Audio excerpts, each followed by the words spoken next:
네, 우리 몽골 친구들이 여기에 잠깐 앉아 있는데 우리 박수로 한번 격려해 주시겠습니다. 네.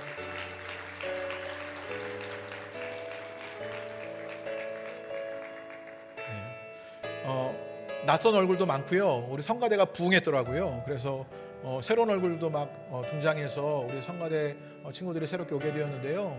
이따가 예배 후에 우리 몽골에서 정말 귀하게 사역하는 친구들이에요. 제가 몽골에 방문해서 보니 교회에서 많은 일들을 감당하고 교회 중시적인 역할들을 감당하는 그런 친구들입니다. 한 명 한 명 잘 자라서 몽골 땅에 귀한 복음의 일들을 감당할 수 있도록 여러분이 함께 격려해 주시기를 바랍니다. 우리 박수로 한 번만 더 축복합니다. 네, 오늘 조금 광고가 많은데요. 오늘 2020년 각 부서장과 또 교사 재직을 임명하게 됩니다. 또 각 기관장들도 함께 임명하게 됩니다. 간지로 나와 있는데요. 우리 기관장들 있습니다. 우리 여전도회 연합회 회장, 또 1여전도회부터 7여전도회까지 우리 각 여전도회 연합회 여전도회 회장님들이 계십니다. 또 남전도회 회장님이 있습니다. 또 안수집사회, 우리 건사회, 우리 안수집사회 회장으로 장성수 집사님, 우리 건사회 회장으로 조미경 원사님이 헌신해 주십니다. 각 부서장들이 있습니다. 또 우리 교사들이 있습니다. 또 우리 성가대원이 있습니다. 제가 이름만 빠르게 호명합니다.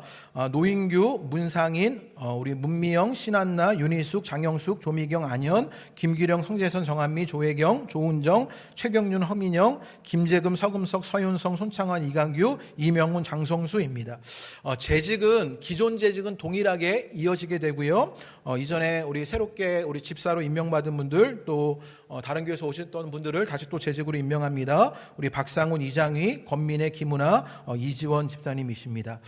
각 부서장님들이십니다. 우리 부서장님들 제가 빠르게 또 이름만 호명하겠습니다. 유명숙, 또 우리 이대호, 최승훈, 장성수, 최윤정, 서금석, 조미경, 박명숙, 노인규, 김윤규, 박미숙입니다. 우리 여기에 호명된 모든 분들은 우리 잠깐 자리에 일어나 주시겠습니까? 우리 기관장님들, 우리 부서장님들, 교사는 일부 예배 때 했고요. 우리 성가대원들, 우리 재직들은 다 잠깐 자리에 일어나 주시기를 바랍니다. 네, 잠깐 다 자리에 일어나 주시면 제가 잠깐 기도하도록 하겠습니다. 하나님 은혜를 감사합니다. 우리에게 귀한 직분을 맡기셔서 귀한 직분을 통하여 하나님께 가까이 나가게 하시니 감사합니다. 하나님, 특별히 먼저 기관장으로 세워진 우리 모든 회장님들에게 하나님의 은혜가 임하게 되는 것을 보게 하여 주옵소서. 저들을 통하여 그 공동체가 더욱더 든든해지는 일들을 보게 하여 주옵소서. 믿음의 말들이 오가고 사랑의 교제가 쌓여가는 모든 여전도회와 남전도회, 안수집사회, 권사회가 되게 하여 주옵소서. 주님, 각 부서마다 함께 해주게 되기를 소망합니다. 하나님, 모든 부서가 하나님의 은혜 안에 귀한 사역들을 감당하게 하여 주옵소서. 우리가 하는 것 아니라 하나님이 하시는 사역들을 만나게 되기를 기대합니다. 우리는 그저 주님의 도구로 쓰임받게 되기를 소망하오니 겸손하게 나를 내어드려 하나님이 하실 일들이 우리 각 부서에게 일어나게 되는 것을 보게 하여 주옵소서. 주님, 우리 성가대에도 함께 하여 주게 되기를 소망합니다. 주님, 삶으로 주님을 노래하는 성가되게 하여 주옵소서. 영혼으로 주님을 자랑하는 성가대가 되게 하여 주옵소서. 그 안에 살아계신 주님을 하나님 찬양하고 자랑하고 높여드리는 성가대가 되게 하여 주옵소서. 그래 하나님, 삶의 고백이 저들 가운데 있어 그 찬양 속에 우리 호도나 공동체가 주님을 만나는 은혜를 누리게 하여 주시고, 특별히 우리 성가대가 좋은 공동체 되어서 저 안에서 살아나고 자라나는 은혜를 만날 수 있도록 우리 성가대와 함께하여 주옵소서. 하나님, 우리에게 귀한 재직을 허락하여 주심을 감사합니다. 하나님, 직사의 직분으로 하나님 우리가 교회를 잘 돌볼 수 있도록 인도하여 주옵소서. 그래 하나님, 우리의 교회가 주님 안에서 든든하게 서가게 되고 함께 청지기적 사명을 감당하는 은혜 안에 있게 되기를 소망하오니 그 은혜 역사가 하나님 우리 모든 집사님 가운데 임하게 되는 것을 보게 하여 주옵소서. 그 모든 일이 주 안에서 이루어지게 되기를 기대합니다. 하나님께서 각 사람들 한 명 한 명을 도구로 삼아 주옵소서. 예수님 이름으로 기도합니다. 아멘. 우리 박수로 이분들을 축복합니다. 네, 감사합니다. 우리 성경 말씀 함께 봉독하겠습니다. 오늘 말씀은 에베소서 1장 1절에서 2절의 말씀입니다. 에베소서 1장 1절과 2절의 말씀입니다. 신약성경 310페이지의 말씀, 우리 두 절의 말씀을 함께 한 목소리로 봉독하도록 하겠습니다. 에베소서 1장 1절에서 2절의 말씀입니다. 우리 다 같이 함께 한 목소리 읽겠습니다. 시작. 하나님의 뜻으로 말미암아 사도된 바울은 에베소에 있는 성도들과 그리스도 예수 안에 있는 신실한 자들에게 편지하노니 하나님 우리 아버지와 주 예수 그리스도로부터 은혜와 평강이 너희에게 있을지어다. 아멘. 할렐루야. 할렐루야. 우리 신년 첫 주일 예배를 주님 앞에 드리는 여러분 가운데 주님의 큰 은혜가 있게 되시기를 주님의 이름으로 축복합니다. 우리 옆에 있는 분들에게요, 우리 반갑습니다. 우리 새해 첫 예배를 함께 드리는 여러분들에게 우리 축복의 마음으로 반갑습니다. 그렇게 한번 인사하시죠. 앞뒤에 계신 분들에게 반갑습니다. 인사하십니다. 반갑습니다. 인사하시고요. 오늘 한 번 더 인사하실 때 어떻게 인사하시냐면요, 오늘 우리가 읽었던 에베소에 보면 바울이 에베소 교회에게 은혜와 평강이 있을지어다 이렇게 인사하는데요, 우리도 옆에 있는 분들에게 새해 주님의 은혜와 평강이 있으시게 되기를 바랍니다. 그렇게 인사하시지요. 새해 주님의 은혜와 평강이 있으시게 되기를 바랍니다. 네. 주님의 은혜와 평강이 여러분 가운데 있으시게 되기를 바랍니다. 네. 제가 오늘부터 에베소서의 말씀을 한 3개월 정도 함께 나누려고 합니다. 독일어로 공간이라는 뜻을 뜻하는 단어가 라움이라고 합니다. 라움이라는 단어인데 영어로는요, 스페이스, 룸 또는 플레이스, 그러니까 공간, 방, 장소라는 뜻으로 쓰이는 단어가 이 독일어의 라움이라는 단어랍니다. 그런데 이 독일어의 라움이라는 단어는요, 독일인들만 가지고 있는 특별한 그 공간의식을 반영한 단어랍니다. 그래서요, 때로 이런 일들이 있는데 본라움이라는 말이 있는데요, 실제 살고 있는 물리적 공간을 본라움이라고 말하기도 하고요, 또 레벤스라움이라고 말하는데 생활권이나 생활공간이라고 하는데, 옛날에 나치 시대에 나치가 식민지 이주 정책을 펴면서 그 모든 지역을 말할 때 레벤스라움이라고 말하면서 그 지역을 어떤 정책적으로 통과하는 이름을 레벤스라움이라고 말하기도 하는, 그러니까 이 라움이라는 단어에는요, 독일인들이 가지고 있는 공간의식이 담겨져 있다는 것이지요. 심리학자인 김정훈 교수가요, 이 공간이라는 라움이라는 단어로 이런 이야기를 합니다. 먼저 슈필라움이라고 말하는데, 이 슈필라움이라는 단어가 아주 특별하다고 소개하는데요, 독일어에만 있는 이 단어는요, 한국 문화를 이해하는데 아주 좋은 실마리를 제공한답니다. 가령 이 슈필라움이라는 단어는요, 놀이라는 슈필과 라움이라는 공간이라는 단어가 합쳐진 단어인데요, 그래서 놀이공간이나 여유공간이라고 해석할 수 있는 단어가 바로 이 슈필라움이라는 단어입니다. 그래서 어떤 물리적 공간을 통해서 심리적인 여유도 얻게 된다라고 말하는 것이 이 슈필라움이 가지고 있는 생각이라는 거예요. 제가 설교를 준비하면서 진짜 가만히 생각해 보니까 물리적 공간 때문에 정말 심적 여유를 갖게 되는 게 있는 것 같은 거예요. 한국 사람들이요, 땅과 아파트에 미쳐 사는 건 아마 그런 물리적 공간이 있어야 심적 여유를 더 가질 수 있어서 땅과 아파트에 이렇게 열심히 사려고 애쓰나? 그런 생각도 해보게 되었습니다. 그런데 이 김정훈 아저씨가요, 뭐라고 이야기하냐면 한국 사회에는요, 이 놀이공간과 여유공간이 없다라고 이야기합니다. 그러니까 슈필라움이 없는 것이지요. 가령 동물의 경우에요, 밀집된 공간 안에 움직일 수 없도록 최선의 공간 안에 동물들을 넣어놓으면요, 동물들이요, 퇴행적 행보를 하거나 이상한 행동들을 하기 시작한다는 거예요. 서로 잡아먹기도 하고요, 새끼를 구별하지 못하기도 하고요, 심지어 자기 새끼를 잡아먹는 일이 일어나는 것. 그래서 밀집된 공간 안에 동물을, 최선의 공간 안에 그들을 밀어넣으면 그들이 이상 행동을 하기 시작한답니다.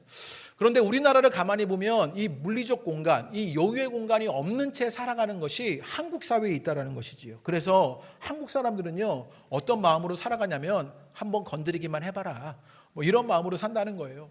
가만히 생각해 보니까 진짜 그런 것 같아요.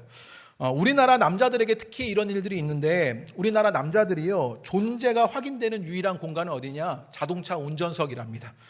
네, 자동차 운전석에서만 내 슈필라움이 가능한 것이지요. 내 여유 공간, 놀이 공간이 내 자동차 운전석에만 있는 것입니다. 그래서 내 앞에 공간을 빼앗기는 것은 내 존재가 부정당하는 것과 마찬가지여서, 그래서 그렇게 분노와 적개심으로 자기네 공간을 지키려고 그렇게 남자들이 애쓴다라는 거예요. 참 공감 가는 이야기지 않습니까?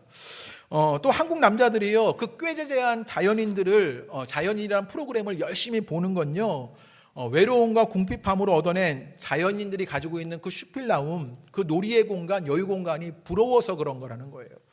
참 공감이 가는 이야기였습니다. 여자들에게도요, 이런 여유 공간, 그런 놀이의 공간이 필요한데, 여자들에게는 다행히도 화장을 지우는 작은 화장대라도 있대요. 그래서 지친 하루를 성찰하면서 자신과 대화할 수 있는 최소한의 공간, 그 슈필라움이라도 있어서 여자는 좀 그보다 낫다라는 것이지요. 그래서 이 책에서 뭐라고 이야기하냐면요, 내 실존을 공간으로 확인한다, 그런 이야기를 합니다. 참 재밌는 주장이지 않습니까? 그런데 이 재밌는 주장을요, 제가 신앙에 한번 적용해 보려고 했습니다. 이걸 신앙에 적용해 보는데요, 우리 신앙에도요 이런 공간이 필요한 것이지요.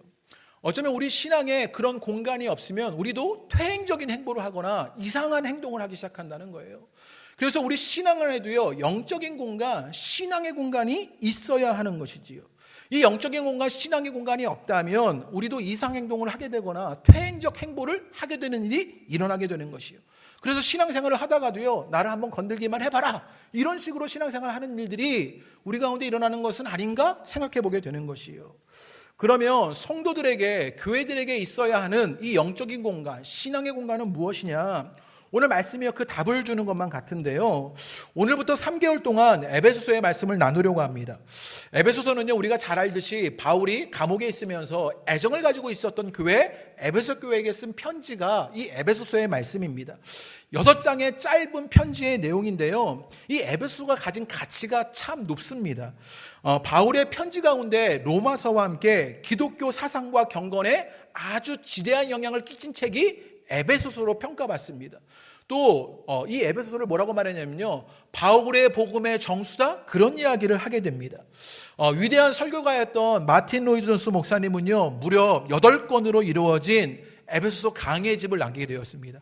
제가 설교를 준비하면서요, 이 마틴 로이드 존스 목사님이 에베소서만 가지고 8권을 책을 썼는데요, 이건 보지 말아야겠다, 이거는 교인들을 너무 힘들게 할 수도 있겠다, 그래서 참고하지 않았어요. 그런데 이 마틴 로이드 존스 목사님이요, 에베소서만 가지고 이 6장을 가지고 8권의 책을 쓸 정도로 설교한 일이 있었던 것이지요. 그러면서 이 마틴 로이드 존스 목사님이 뭐라고 말했냐면요, 에베소서는 복음을 가장 숭엄하고 가장 어미롭게 표현한 서신이다, 이런 표현을 썼습니다. 종교개혁자 존 칼빈도요, 에베소서를 아주 사랑했는데요, 무려 48번에 걸쳐서 에베소서를 강해 설교했습니다. 칼빈을 좋아하던 존 녹스는요, 그가 임종하게 되었을 때 이 칼빈의 에베소서 설교를 아내가 읽어주게 되었고, 그것을 들으면서 임종하는 일이 이 존 녹스에게 있었다고 말합니다. 톰 라이트라는 신학자는요, 바울 서신 전체를 조명할 수 있는 눈을 에베소서가 제공한다, 그렇게 이야기합니다. 제가 이렇게 에베소서를 설명했는데요, 이 정도 설명하면 여러분 마음속에 어떤 생각이 들어야 하냐면, 그러면 내가 에베소서를 한번 읽어봐야 할 텐데, 고개를 끄덕이실 줄 알았거든요, 제가 이렇게 얘기하면. 그러면 에베소서를 한번 읽어봐야겠다, 그런 생각이 들어야 정상적이십니다. 한 6장밖에 되지 않으니까 여러분 꼭 읽어보시기를 바랍니다. 에베소서가 그런 위대한 책이다, 그런 복음의 정수를 가지고 있는 책이다, 그렇게 이야기합니다. 그러면 에베소서가 뭘 말했기에 에베소서가 그런 위대한 책이냐, 에베소서가 뭘 말했기에 그런 복음의 정수라고 말할 수 있는 책이냐 라고 무엇 때문에 그렇게 말하는 것인지를 봐야 하는데요, 에베소서 1장 10절의 말씀 한번 읽어보죠. 이게 에베소의 핵심적인 말씀 가운데 하나인데요, 1장 10절의 말씀 PPT로 준비되어 있습니다. 다 같이 읽어보시겠습니다. 시작. 하늘에 있는 것이나 통일되게 하려 하심이라. 한국 사람들에게 확 와닿는 이야기인데요, 하늘에 있는 것이나 땅에 있는 것이나 다 그리스도 안에서 뭐가 되게 해요? 통일되게 하려고 했다라고 말합니다. 에베소서를 관통하는 근본 개념이 있는데, 그것은 무엇이냐면요, 하늘과 땅, 그리스도 안에서 만물이 통일되는 것입니다. 존 스토트 목사님이요, 이것을 가지고 자신의 에베소 강해에서 뭐라고 말했냐면, 에베소서를 통해서 하나님은요, 새로운 사회를 세우시려고 했다라는 거예요. 그러니까 만물의 통일, 하늘이나 땅이나 그리스도 안에서 그 만물이 통일되는 그것으로 말미암아 하나님은 새로운 사회를 만들려고 하시는 일이 에베소서 가운데 담겨진 내용이다라고 말합니다. 오직 만물을 통일하시는 주님으로 하나님의 새로운 사회가 창조된다라고 말하는 것. 그러니까 에베소서에는요, 하나님의 새로운 사회가 만들어지는 그 이야기가 담겨져 있다는 것입니다.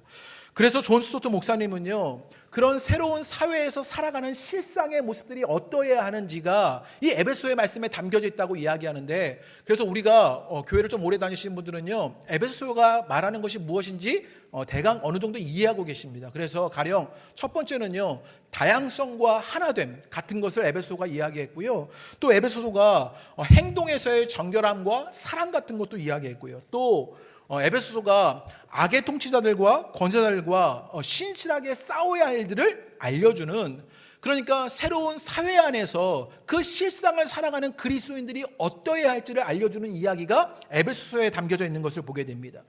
존 스토트 목사님이요, 그래서 하나님의 새로운 사회라는 관점으로 에베소서를 봤어요. 그런데 고신대학교에 길성남 교수님이라고 계신데요, 이분이 이 존 스토트 목사님의 어떤 생각을 조금 더 발전시켜서 뭐라고 얘기했냐면, 하나님이 새 인류를 만드시기 위해서 이 에베소서의 이야기를 담아놓으셨다라고 말합니다. 하나님이 창조하신 건요, 새로운 인류다라고 이야기하는 것이에요. 그래서 에베소서가 제시하는 교회와 성도의 모습은 새 인류의 영광스러운 모습이다, 이렇게 이야기합니다. 그 근거가 무엇이냐면요, 에베소서 4장 24절의 말씀인데요, 우리 다 같이 한번 읽어보시죠. PPT에 나와 있습니다. 읽겠습니다. 시작. 새 사람을 입으라, 새 사람을 입으라, 새 인류의 이야기. 그러니까 존 스토트 목사님은요, 하나님의 새로운 사회, 그리고 이 길성남 교수님은요, 하나님의 새로운 인류의 이야기를 했다라는 거예요. 백석대 류호준 교수님이라고 계신데요, 이분이 책에 이런 이야기를 했어요.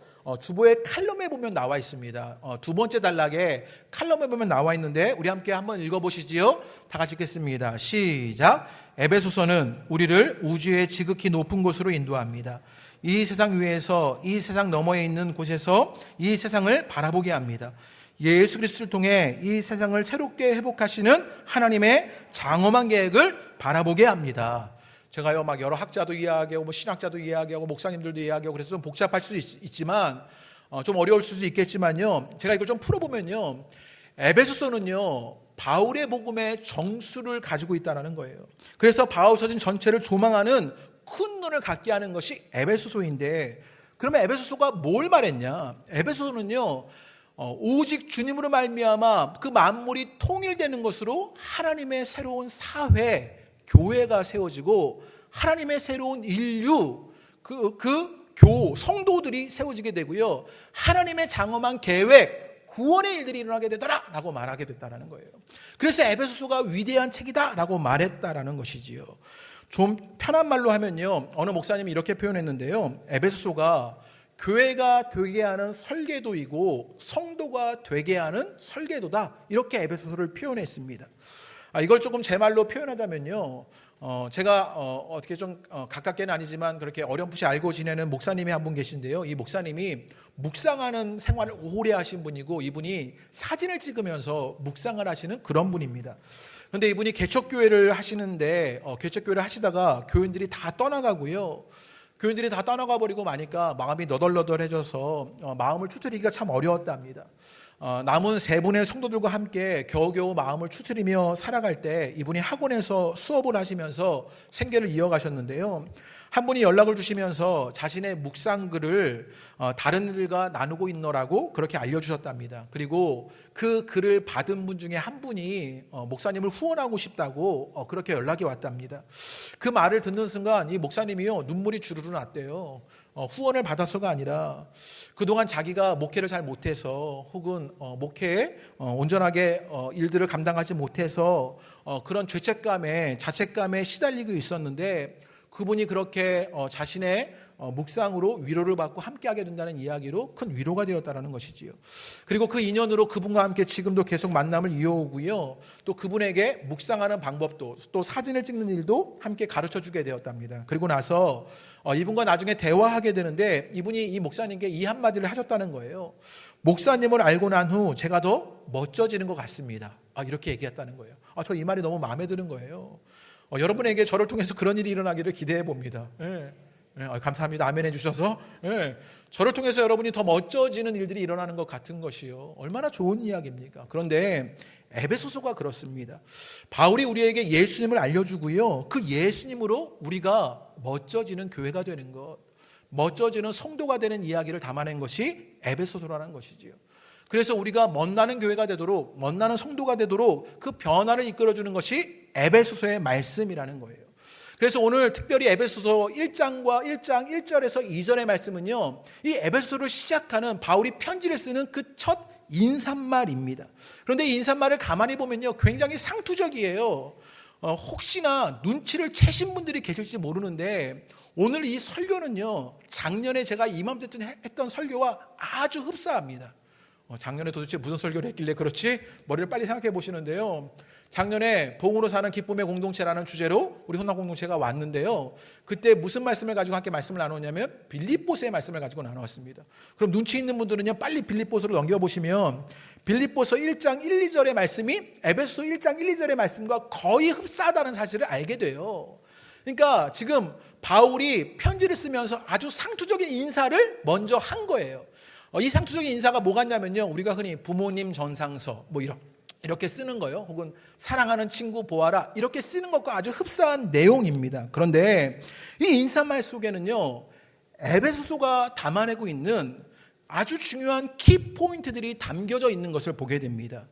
지금 에베소서는요, 하나님의 새로운 사회, 하나님의 새로운 인류, 하나님의 장엄한 계획을 보여준다고 말했습니다. 그런데 이 에베소서를 전하는 이 메시지의 전달자인 바울과 또 이 메시지를 받은 수신자인 에베소 교회의 형편을 보면요, 이 이야기가 아주 흥미로운 이야기가 됩니다. 좀 정리해 보면요, 하나님은요, 에베소를 통해서 하나님의 새로운 사회를 만들려고 하셔요.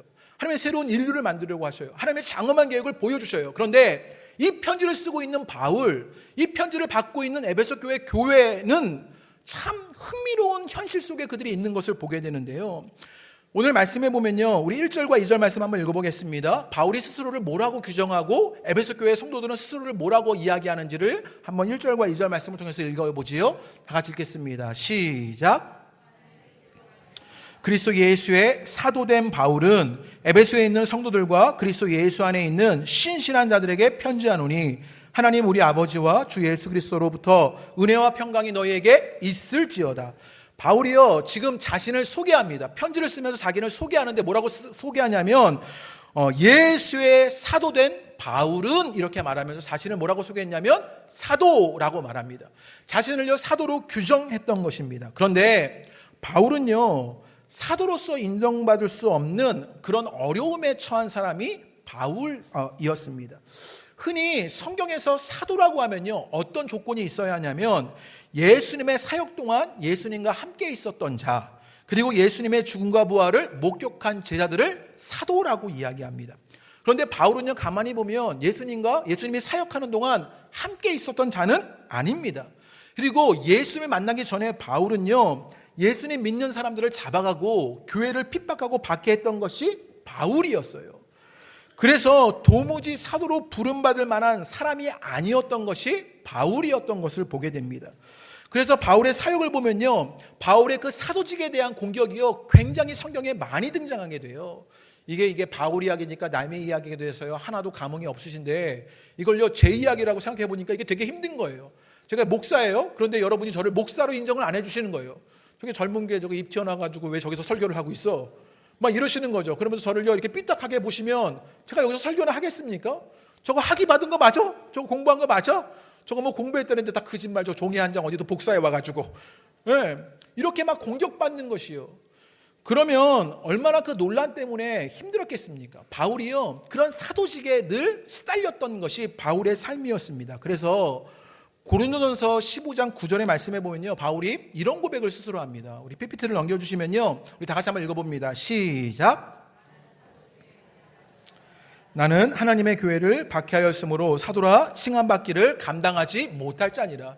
사도 중에 가장 작은 자고 또 사도라 칭함받기를 감당하지 못할 자라고 스스로 이야기할 정도로요, 바울은 그 사도직에 굉장히 힘겨워했던 것이 바울의 모습이었습니다.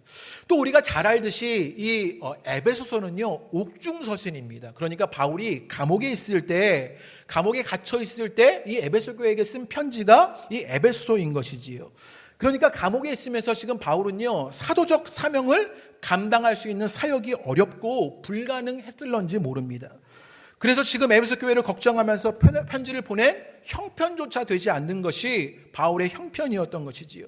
어쩌면 바울의 형편은요, 자신의 안위나 재판 이후에 자신의 삶을 걱정해야 하는 것이 사도의 직임을 감당하는 형편도 되지 않는 그 어려운 형편이 바울의 형편이었던 것을 보게 되는 것이에요. 정리를 좀 해보면요, 바울은 지금 자신을 사도라고 이야기하는데 자기를 사도라고 규정하지만 지금 바울은 사도로서 자격도 형평도 되지 않는 일을 보게 되는 것이에요. 그런데 이 말 속에 아주 중요한 의미가 담겨져 있습니다. 왜냐하면 바울이 사도로서의 자격과 형편이 되지 않았던 것처럼 우리도요, 그런 형편과 자격이 되지 않기 때문입니다. 가만히 목사인 저를 바라보지요. 제게 목사의 자격이 있습니까? 목사의 형편이 있습니까? 그럴 모습이 없는 것을 알게 되는 것이요. 오늘 집사로, 권사로, 부장님으로, 교사로, 성가대로 그렇게 임명받으셨는데 자격과 형편이 되십니까? 내가 나를 더 잘 아는데 내가 교사라니, 내가 부장이라니, 내가 목사라니, 내가 집사라니, 내가 권사라니, 더 현실적으로는요, 직분 말고 내가 아내로서, 남편으로서 여러분은 자격이 되고 형편이 되십니까? 제가 살아보니까요, 남편으로 사는 게 제일 어렵던 걸요. 네. 내가 남편으로서의 자격과 형편이 있나? 생각해보면 그렇지 못한 것이에요. 내가 아내로서의 자격과 형편이 있나? 생각해보면 그렇지 못한 것이요. 내가 아들로서, 딸로서의 형편과 자격은 있나? 생각해보면 그렇지 못한 것이요. 내가 또 아빠로, 엄마로 살아가는 내 모습은 그 자격과 형편이 있나? 라고 생각해보면요, 제가 그냥 아빠가 됐는데 저는 아빠로서의 자격도 형편도 없는 제 모습을 보게 되는 것이요. 이런 자격과 형편을 가진 그런 모습 속에 에베소서는요, 새로운 사회가 되려고 말하고 새로운 인류가 되려고 말하고 하나님의 장엄한 계획을 이루라고 말하는 것이요, 이게 가당키는 한 이야기입니까? 너무 웃긴 이야기 아니에요? 그런 사도로서의 자격과 형편이 되지 않는데 하나님의 새로운 사회를, 하나님의 새로운 인류가 되라고, 하나님의 장엄한 계획을 이루어가라고 말하는 것이 가당키는 합니까? 우리 청년부가요, 2월 달에 우리 케냐 선교를 가게 되는데요, 이들이요, 자격과 형편이 됩니까? 네. 이 선교할 만한 자격과 형편이 안 되는 친구들이죠. 복음을 전해야 하는데 영어도 못하고요, 돈도 없고요, 네. 신앙도 자신 없는 친구들이 가서 어떤 자격과 형편을 가지고 케냐 선교를 하겠냐는 것이요. 선교적 자질이, 선교적 자격이, 선교적 형편이 이들에게 되냐고요. 이번에는 에베소서의 메시지에 이 편지를 받는 수신자들, 에베소 교회 교인들의 모습을 또 뭐라고 규정하는지를 한번 봐야 하는데, 이들을 뭐라고 이야기했냐면요, 1절의 말씀에 그들을 뭐라고 말했습니까? 에베소에 있는 성도들, 그리고 그리스도 예수 안에 있는 신실한 자들이다, 이렇게 말했어요. 성도라고 말했고 신실한 자들이다, 이렇게 말했습니다.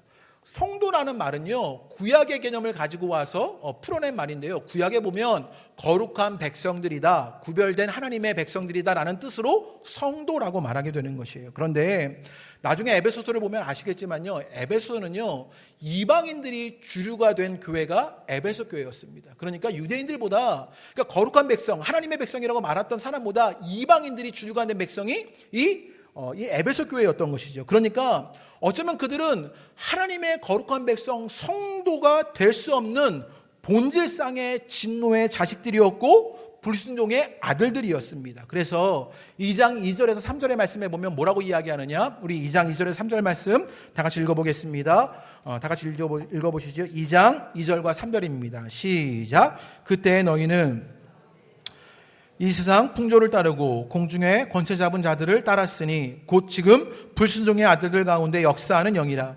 전에는 우리도 다 그 가운데서 우리의 육체의 욕심을 따라 지내며 육체와 마음에 원하는 것을 하여 다른 일과 같이 본질상 진노의 자녀였더니, 거룩한 백성, 성도로 부르기보다 이들은요, 뭐였냐면 불순종의 아들들, 본질상 진노의 자녀들이었던 것이지요. 무슨 말이냐면요, 태생적으로 죄 아래 있었다라고 말하는 것이에요. 그들은 죄의 영향력 아래 죄의 모습을 가지고 있었던 것. 그런데 그들을 향해서 지금 뭐라고 말하냐면 성도라고 말하고 있는 것. 이것이 모순되지 않습니까? 또 이들을 뭐라고 말했냐면 신실한 자다, 이렇게 에베소 교회 성도들에게 이렇게 표현했습니다, 바울이. 그런데 이 에베소라는 동네가 참 신앙을 지켜가면서 신실하게 살기 어려운 동네가 이 에베소라는 동네였습니다. 이 에베소라는 곳은요, 터키의 서부에 있는 항구 도시예요. 그래서 에게의 끝자락에 바다를 끼고 강을 끼고 있으면서 어떤 무역의 교차점이 되면서 상업이 번성한 도시가 이 에베소라는 도시였습니다. 그래서 아주 산업이 번성하고 상업적으로 활발한 도시가 에베소였어요. 그리고 게다가 항구 도시였어요. 항구 도시다 보니까 여러분, 보통 항구 도시에 돈이 많고 그러면요, 어떤 문화가 발전하냐면 퇴폐적인 문화가 발전하게 되죠. 이런 지역에서 오셨던 분들은 좀 죄송한데 부산이나 인천이나 목포 같은 곳, 그런데 이렇게 바닷가에 가면요 왠지 술집도 많고 다방도 많고 막 이런 것 같은 것이에요. 그러니까 에베소가 상업이 발전했는데 그렇게 퇴폐적인 문화나 어떤 그런 향락적인 쾌락적인 문화 속에 젖어든 곳이 에베소라는 도시였던 것이지요. 이 에베소라는 곳은요 아데미 신전이 있었던 곳으로 아주 유명한 곳입니다. 이 아데미 신전은요 세계 7대 불가사의 중에 하나인데 이 길이가요 130m. 그러니까 이게 아무도 안 놀라시죠? 130m 감이 안 잡히셔가지고요 폭이 한 70m. 그리고요 2m에서 지름이 2m, 높이가 18m가 되는 그런 기둥이요 127개나 있었대요. 그런 큰 신전이 그 옛날에 2000년 전에 거의 뭐 500년 전에 그런 신전을 있었던 동네가 그런 에베소였습니다. 그런데 아데미 신전이라는 것은요 여신을 숭배하는 곳이었던 거예요. 그러니까 그 여신을 숭배할 때는요 무엇인가 음란한 문화가 있었고 그 여신을 숭배하면서는 이교도의 종교성을 가진 것이 이 에베소의 문화였던 것이지요. 그래서 이런 환경 속에서 에베소 사람들은요 퇴폐적인 문화에 젖었고 아무런 가책 없이 그런 문화들을 받아들이는 일들이 있게 되었습니다. 그러다 보니까 어떤 신실함으로 가져가기 어려운 그런 삶의 문제들이 있었던 것이지요. 그래서 에베소서 6장에 보면요 하나님의 전신갑주를 입어라 그런 이야기를 하잖아요. 왜 하나님의 전신갑주를 입어라 그런 이야기를 했냐면 이 에베소의 환경 때문에 그들은 치열하게 영적으로 싸워내지 않으면 그것을 지켜내기 어려웠기 때문이지요. 에베소가 그렇게 신앙적으로 신실하기 어려웠던 것이 에베소입니다. 그런데 이 에베소에 있는 교인들에게 바울이 뭐라고 이야기하냐면 신실한 자라고 이야기해요. 태생적으로 성도이기 어려운 이들에게 또 환경적으로 신실하게 신앙을 지켜가기 어려운 이 에베소 교회에게 지금요 성도라고 말하고 신실한 자라고 말하면서 이들이 새로운 사회를 이어가고 새로운 인류가 되어지고 하나님의 장엄한 계획을 이루라고 말하는 것이요 어디 가당키나 한 이야기입니까? 그런데 왜 이런 이야기를 에베소의 이야기를 우리에게 하고 있느냐? 우리도 흡사하기 때문이에요. 이 에베소가 가진 환경과 우리의 환경이 흡사하지요. 우리가 사는 이 화정 지역을 한번 보시지요. 제가 나름 지역을 열심히 연구해 보려고 애쓰는데요. 이 화정 지역을 보면 제가 매일 하는 이야기지만 어린이 박물관 옆에 모텔이 있는 곳입니다. 그러니까 아이들이 어린이 박물관을 나와서 모텔을 만날 수 있는 곳이 이 화정 지역이 가지고 있는 특징이라는 것이지요. 학원 차량이요 모텔 앞에 서 있어요. 그래서 애들이 모텔 앞에서 학원차를 타고 집에 가는 일들을 해야 하는 것이요. 어느 날 청년들 간식을 좀 사다 주려고요 집사님과 함께 화정의 로데오 거리를 걷고 있었는데 한 분이 저희에게 다가오시더니 아가씨 있다면서 집사님을 보고 한 이야기인지 저를 보고 한 이야기인지 알 수가 없습니다만 저에게 아가씨가 있다면서 아가씨를 소개시켜 주려고 하시는 그런 분이 얼마 전의 이야기입니다. 11월 달인가요? 그럴 때의 이야기예요. 아가씨가 있다고 저에게 접근해 오시더라고요. 저희가 쌀 나눔 행사를 하지 않았습니까? 그래서 화정 이동 주민센터에서 감사장을 저희 교회에 주셨습니다. 감사장을 받으러 갔는데 제가 안 가려고 했는데 꼭 받으러 가야 한다 그래서 갔는데요. 저를 자꾸 앞자리에 앉히시는 거예요. 보니까 그 의자에 호산나 교회에 딱 써 있더라고요. 그래서 제가 어쩔 수 없이 앞자리에 앉았는데 가만히 앞자리에 앉아보니까 한마디 시킬 것도 같은 거예요. 아무도 시킬 것도 같지 않은데 미리 준비는 해야 할 것 같아서요. 마음의 준비를 하고 있었습니다. 그러면서 제가 무슨 말을 하려고 했냐면 이 화정이 어린이 박물관과 모텔이 공존하는 이런 동네인데 우리가 이 지역을 새롭게 변화시키는 그런 좋은 역할을 감당하면 좋겠다 이런 얘기를 하려고 마음 먹고 있었어요. 그런데 제 옆에 한 분이 앉아 계셨거든요. 말구들을 신은 한 분이 앉아 계셨는데 이분이 알고 보니까 모텔 사장님이신 거예요. 그래서 제가 그 말을 하면 큰일 날 뻔했겠구나. 이런 오묘한 공간이 이 화정 지역이라는 거죠. 퇴폐적인 문화. 집사님과 함께 걸어가는데 아가씨가 있다고 그렇게 소개해주는 곳, 학원차를요 모텔 앞에서 타야 하는 곳, 이런 것이 에베소와 같은 것이 이 화정에 있는 것이요. 고양시를 가만히 생각해 보니까요, 고양시가 정말로 소비적인 도시인 거예요. 고양시는요 돈을 만드는 도시가 아니라 돈을 쓰는 도시라는 사실을 알고, 수많은 쇼핑몰과 마트들은 고양시에 다 있는 거죠. 그래서 고양시는 정말 소비적인, 그러니까 이 자본에 물들고 이 소비에 물든 도시가 이 고양시인 것을 보게 되는 것이요. 이런 분위기에서 신앙적으로 신실하게 살기가 어려운 거죠. 밖에 나가면 아가씨들이 있는데 교회 오면 할머니만 있고, 예? 이런 어려움 때문에요. 신실하게 믿음을 지켜가기 어려운 일들을 겪는 것. 그런 상황에서 어떻게 신실하게 될 수 있냐는 것이요. 제가 이번 주에는요, 아주 충격적인 걸 만나게 되었는데, 송구영신 예배가 끝나고 집사님 한 분에게 부탁해서 순댓국을 제가 얻어먹었습니다. 그런데 구청 앞에 가서 순댓국을 얻어먹으려고 하는데요, 거기 내리니까요, 갑자기 그 앞에 도로가 꽉 막혀 있는 거예요. 새벽 2시에. 무슨 일인가 봤더니 신천지가 도로를 다 막아놓고 차 한복판에 신천지가 버스를 세워놓고 사람들을 태우고, 신천지가요 정말 개미떼처럼 우르르 나와가지고요 그 지역이 다 마비가 돼버린 거예요. 구청 앞에가. 그래서 제가 깜짝 놀라요. 우리가 사는 이 화정지역이 그런 이단의 문화 속에 젖어 있는 곳, 예. 아데미 신전에 있었던 그런 에베소처럼요 그런 곳에 물들어 있었던, 그래서 신실하기가 너무나 어려운 것이지요. 이런 이상한 종교성을 넘치는 분위기 속에서 신실한 신앙을 가져가는 것 어려워 보이지 않겠습니까? 거기에 바울은요 에베소 교회에 무엇을 말하냐면요, 은혜와 평강이 있기를 바란다 이렇게 이야기합니다. 그런데 이 에베소 교회 교인들을 가만히 바라보면 은혜를 받을 만한 모습이 아닌 것이지요. 여전히 불순종의 아들들이고 본질상 진노의 자녀들입니다.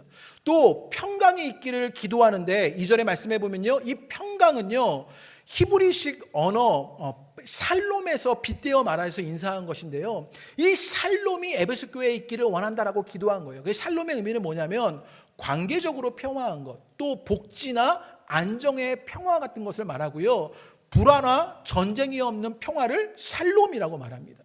너에게 그런 평화가 있게 되기를 기대한다라고 바울이 그렇게 기도해요. 그런데 실질적으로 에베소 교회는요 어떤 문제가 있었냐면, 유대인 기독교인들과 이방인 기독교인들이 그렇게 분열되면서 늘 긴장관계에 있었던 것이 이 에베소 교회였어요. 그러니까 평화하기도 어려운 조건을 가지고 있었지요. 은혜를 받을 만한 모습도 없었고 평화를 이룰 만한 가능성도 별로 없었던 것이 에베소 교회였던 것을 보게 되는 것이요. 여기까지 좀 길게 왔는데요, 제가 좀 정리해보면 이렇습니다. 바울은요 지금 자신을 사도라고 말하지만 자격도 형편도 되지 않습니다. 에베소 교회는요 성도가 되기엔 태생적으로 죄 아래에 있고요, 신실한 자가 되기엔 환경적으로 유혹이 너무나 많습니다. 또 은혜와 평화를 누리기엔 은혜를 받을 만한 모습도 평화를 이룰 만한 여지도 없는 것이지요. 그런데 이 모습이 꼭 누구의 모습 같냐면 우리들의 모습과 마찬가지다 이렇게 이야기하는 것입니다. 목사로 서기에, 성도로 살아가기에, 엄마와 아빠가 되기에, 교사로 그 일을 감당하기에, 성가대로 직분을 감당하기에 자격도 형편도 안 되는 우리를 보는 것이에요. 여전히 죄 아래서 허우적거리는 것, 물질의 세상의 가치에 젖어서 그 환경 속에 살아가는 것이 우리들의 모습인 것을 보게 되고, 은혜와 평화는 우리들에게 너무나 먼 이야기처럼 여겨지는 것이 우리들의 모습인 것을 보게 되는 것이에요. 그런데 에베소서는 무엇을 말한다고요? 새로운 사회를 말하고요, 새로운 인류를 말하고요, 하나님의 장엄한 계획을 말하게 된다고요. 그러면 어떻게 그것이 이루어지겠냐고요. 어떻게 그 하나님의 새로운 사회가, 하나님의 새로운 인류가, 하나님의 장엄한 계획이 어떻게 그렇게 이루어지게 되냐면, 그들은 자격도 없고 형편도 없고 그들에게는요 은혜를 받을 만한 죄의 모습밖에 없고 그들은 환경적으로 그것을 이룰 만한 여건도 되지 않는데 어떻게 그것이 이루어지겠냐고요. 오늘 편지에 보면요 그 시작에 그 답이 주어지는데, 우리 1절과 2절 말씀을 눈여겨서 다시 한 번만 읽어보죠. 읽어볼 때 사도라는 말 앞에 무엇이 있는지, 성도라는 말 앞에 무엇이 있는지, 신실한 자 앞에 무엇이 있는지, 그리고 은혜와 평강이라는 말 앞에 무엇이 있는지를요 한번 주의 깊게 보시면서 한번 읽어보겠습니다. 1절과 2절을 읽어봅니다. 시작. 에베소에 있는 성도들과 그리스도 예수 안에 있는 신실한 자들에게 편지하노니, 하나님 우리 아버지와 주 예수 그리스도로부터 은혜와 평강이 너희에게 있을지어다. 사도라고 말했어요. 그런데 뭐라고요? 바울에게 사도의 자격과 형편이 없었어요. 그런데 바울이 사도된 일이 있었습니다. 무엇 때문에? 예수의 사도다 이렇게 말하게 되는 것이에요. 또 에베소 교회는요 그들이 성도라고 부를 만한 태생적인 죄 아래에 있는 모습이 그들의 모습이었습니다. 그들의 환경을 신실하게 지켜가기 어려웠어요. 그런데 그들이 성도되고 신실할 수 있었던 것은 무엇 때문이에요? 예수 안에 있었기 때문이라고 말하는 것이에요. 그들은 은혜를 받을 만한 모습도 없었습니다. 그들은 평화를 이룰 만한 가능성도 없었어요. 그런데 무엇 때문에 그 일들이 일어나게 되었냐? 예수로부터 그 일이 일어나게 되었다고요. 오늘 여러분에게 이 예수의 사도가 된 일, 예수 안에 신실한 자가 된 일, 예수로부터의 그 은혜와 평강이 있게 되는 일들이 여러분에도 있게 되기를 주님의 이름으로 축복합니다. 바울은요, 자격도 형편도 되지 않았습니다. 그런데 다메섹으로 가는 도중에 부활하신 예수님을 만나게 됩니다. 그러자 그가 사도로 부름받게 되어서 예수의 사도가 되었던 것입니다.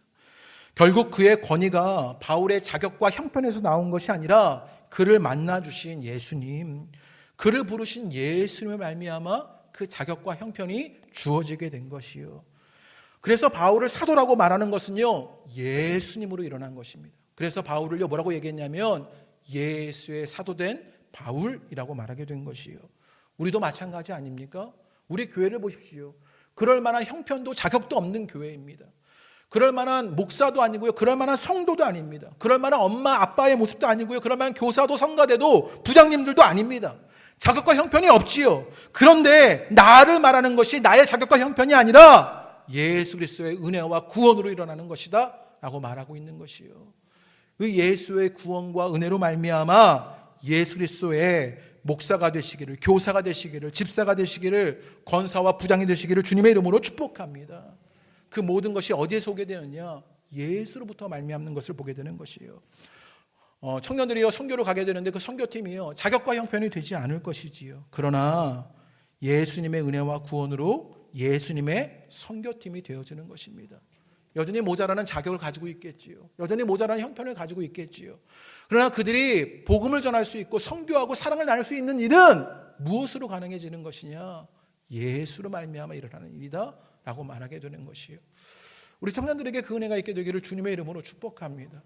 예수로 말미암아 선교팀 되어지는 것, 예수로 말미암아 한 명 한 명이 선교사로 세워지는 그 일들을 만나게 되는 것이요. 또 뭐라고 말합니까? 에베소 교회 성도들은요, 이방인들로 태생적으로 성도로 인정받을 수 없었습니다. 환경적으로 신실하기도 어려웠습니다. 그러나 그들은 에베소라는 공간 안에 있었던 것이 아니라 영적인 공간, 신앙의 공간, 예수님 안에 있었던 것이지요. 그러자 그들은 성도가 되어지고 신실한 자가 될 수 있었던 것입니다. 무엇이 그들을 그렇게 만들었어요? 예수 안에 있는 것으로요. 여러분이 예수 안에 있어 성도 되시게 되기를 주님의 이름으로 축복합니다. 신실한 자 되시게 되기를 주님의 이름으로 축복합니다. 그래서 우리는 어디 안에 있어야 하느냐? 아까 설교의 시작이에요. 슈필라움이라고 그랬는데 우리는요, 지저스 라움 안에 있어야 하는 것이에요. 그 예수 안에 있는 것이 우리 안에 모습이 되어야 하는 것. 이 예수 안이라는 공간이 성도를 성도답게 하고 교회를 교회답게 하는 일들을 만들어내는 것이요. 그 길을 가는 여러분 되시기를 주님의 이름으로 축복합니다. 내가 엄마로, 교사로, 또 아빠로, 아내로, 남편으로 하나님 앞에 신실하게 서갈 수 있는 그 유일한 길은 무엇이냐? 내가 예수 안에 있을 때라고요. 그때 성도로 신실한 자로 세워졌던 에베소 교회 성도들처럼 우리도 그 신실한 자로 그 일을 감당할 수 있게 되는 것이요. 예수 안에 있었다는 말은 예수님을 믿음으로 예수님과 연합된 상태를 말하는 것입니다. 그분께 접붙여진 그 모습을 말하는 것입니다. 그래서 예수님과 함께 죄에 대해서 죽고 예수님과 함께 부활하여 생명을 얻었다는 이야기입니다. 그러자 거룩한 백성, 성도가 되어지고 신실한 자가 된 것이지요. 그 은혜의 일들이 여러분에도 일어나시게 되기를 주님의 이름으로 축복합니다. 여러분의 있는 곳곳이 예수 안에 그 영적인 공간, 신앙의 공간이 되시기를 바랍니다. 여러분의 가정도, 일터도, 삶의 현장이 그 영적인 공간, 신앙의 공간이 되어야 하는 것을 보게 되는 것이요. 마지막으로 은혜와 평강이 그러면 어디로부터 오게 되는 것이냐? 은혜 받을 만한 자격이 있어서 평화를 이룰 만한 가능성이 있어서도 아니었습니다. 그 은혜와 평강은 어디서부터 오게 되었냐? 예수로부터 주어지게 된 것을 보게 되는 것이요. 은혜는 값없이 구원하시는 예수님의 주도권입니다. 평화는 예수님이 주도권을 쥐고 하신 일이 그 평화를 이루신 일입니다. 이 일이 누구로부터 일어나게 되느냐? 물질로부터, 학력으로부터, 성공으로부터 일어나는 것이 아니라 예수님으로부터 일어나는 것이라고 믿는 자들이 성도이고 우리인 것을 보게 됩니다. 오늘 말씀 우리에게 그것을 확인하는 것이지요. 그 은혜와 평화가 여러분 가운데 있게 되시기를 주님의 이름으로 축복합니다. 이 한 해는요, 나로부터 혹은 물질로부터, 성공으로부터가 아니라 예수님으로부터 일어나는 일들을 경험하시게 되는 것이요. 그 은혜와 평화가 여러분 가운데 있게 되기를 주님의 이름으로 축복합니다. 2020년 호남 공동체의 표어가 살아남 그리고 자라남입니다. 어떻게 가능할까요? 자격도 형편도 되지 않지요. 태생적으로 우리는 죄 아래에 있지요. 그것을 이룰 만한 가능성도 없지요. 은혜를 받을 만한 모습도 없고 그 평화를 이룰 만한 어떤 여지도 없는 것이 우리들의 모습입니다. 그러나 예수 안에 예수로부터의 일들을 통해서 그 살아남과 자라남이 일어나게 되는 것이요. 오늘 예배 나오신 여러분 가운데 그 은혜가 있게 되시기를 주님의 이름으로 축복합니다. 우리에게는요, 이 영적인 공간, 신앙의 공간, 예수님 안에가 있어야 합니다. 그럴 때 나의 자격과 형편이 아니라 또 우리의 태생과 환경이 아니라 그 속에는 아무런 가능성이 없지만 예수 안에 예수로부터를 통해 사도가 되고 성도가 되고 신실한 자가 되고 은혜와 평화가 일어났던 것처럼 우리 안에도 사도가 되어지는 일들, 성도가 되어지는 일들, 신실한 자가 되어지는 일들, 은혜와 평화가 이루어지는 일들이 있게 되시기를 주님의 이름으로 축복합니다. 그것으로 에베소의 말씀을 나눌 때마다 우리가 새로운 사회, 교회가 되어지고 새로운 인류, 성도가 되어지고 하나님의 장엄한 계획, 구원을 이뤄가시는 우리 호선남 공동체가 되시기를 주님의 이름으로 축복합니다. 우리 함께 찬양하시지요. 우리 예수의 이름으로 나는 일어서리라. 우리 함께 찬양하겠습니다.